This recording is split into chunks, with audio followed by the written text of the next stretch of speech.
అండి, ఈరోజు స్పెషల్గా ఒక కొత్త వంటకాన్ని చూద్దాం. దీనికి కావాల్సినవి ఎగ్స్, ఆనియన్స్ ఇలా రింగ్స్గా కట్ చేసుకోవాలి. అల్లం వెల్లుల్లి పేస్ట్, ధనియాల పౌడర్, పచ్చిమిర్చి, టమాటోస్, ఆలుగడ్డల్ని ఇలాగా పొడుగ్గా కట్ చేసుకొని పెట్టుకోవాలి. కొబ్బరి, కారం, పసుపు, కొత్తిమీర, పుదీనా, పెరుగు, సాల్ట్, గరం మసాలా. ఇప్పుడు తయారు చేద్దాం రండి. ఇలాగా కుక్కర్ కానీ ఏదైనా ఒక బాండీ కానీ పెట్టుకోవచ్చు. పెట్టుకొని ఆన్ చేసుకోవాలి. ఇది వేడైన తర్వాత ఆయిల్ పోసుకుందాం. ఇలాగా ఆయిల్ పోసుకున్న తర్వాత కొద్దిగా వేడి కావాలి. వేడైన తర్వాత నెక్స్ట్ ప్రాసెస్ చెప్తాను. ఇప్పుడు ఆయిల్ వేడైందండి. వేడైన తర్వాత ఇందులో ఆనియన్స్, పచ్చిమిర్చి వేసుకొని ఫ్రై చేసుకోవాలి. ఇలాగా కొద్దిగా ఫ్రై అయిన తర్వాత అల్లం వెల్లుల్లి పేస్ట్ వేద్దాం. ఇప్పుడు కొద్దిగా ఇలాగా కలిపేసేయాలి.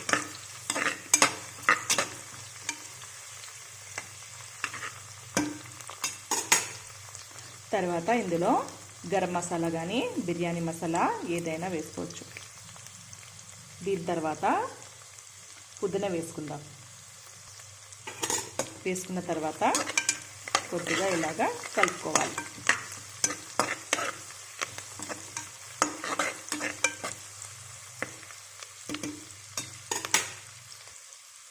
ధనియాల పౌడరు, తర్వాత కారము, పసుపు, సాల్ట్, కొబ్బరి పొడి వేసేద్దాం.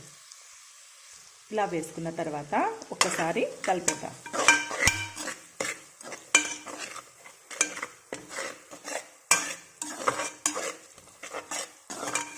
ఇంకా ఎక్కువగా ఘాటు రావడానికి మనము మిరియాల పౌడర్ కానీ లవంగాలు కానీ వేసుకోవచ్చు. తర్వాత ఇలాగా పొటాటోస్ని కట్ చేసుకున్నాం కదండి, వీటిని వేసి ఇలాగా కలుపుకోవాలి. అప్పుడే టమాటోస్ అవసరం లేదు. ఫస్ట్ ఇది కొద్దిగా మెత్తగైన తర్వాత టమాటోస్ వేసుకుందాం. ఎందుకంటే టమాటోస్ వేసుకుంటే ఉడకవన్నమాట. అందుకని మనము తర్వాత వేసుకుందాం. ఇలాగా మనము పొటాటోస్ ఉడికిన తర్వాత టమాటోస్ వేసుకుందాం. ఇలా అయితే కూడా చాలా బాగుందండి. టేస్ట్ అదిరిపోయింది. ఇలా చేసుకున్నా కూడా చాలా టేస్టీగా ఉంటుంది. ఇప్పుడు టమాటోస్ వేసుకుందాం. ఇలా వేసుకున్న తర్వాత ఒకసారి కలిపేద్దాం.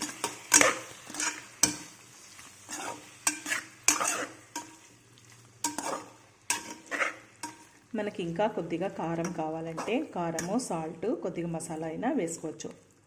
అవసరం లేదంటే వద్దండి. ఇలాగా వేసుకున్న తర్వాత కలుపుకున్నాం కదండి. ఇప్పుడు ప్లేట్ని మూసిద్దాం. ఇలా మూసిన తర్వాత కొద్దిగా లోపల టమాటోస్ మెత్తబడాలి. అంతవరకు మనము ప్లేట్ క్లోజ్ చేద్దాం. ఇప్పుడు టమాటోస్ ఇలా మెత్తబడిన తర్వాత కొద్దిగా వాటర్ వేసుకుందాం. ఇప్పుడు కొద్దిగా వాటర్ వేసుకుని కలిపేద్దాం.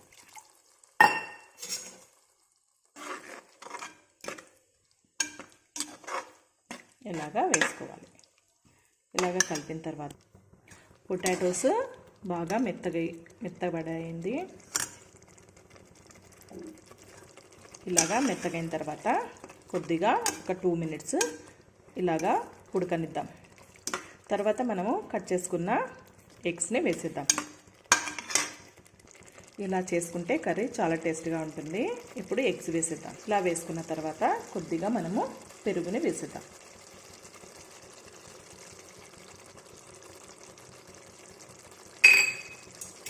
వేసి కలిపేద్దాం.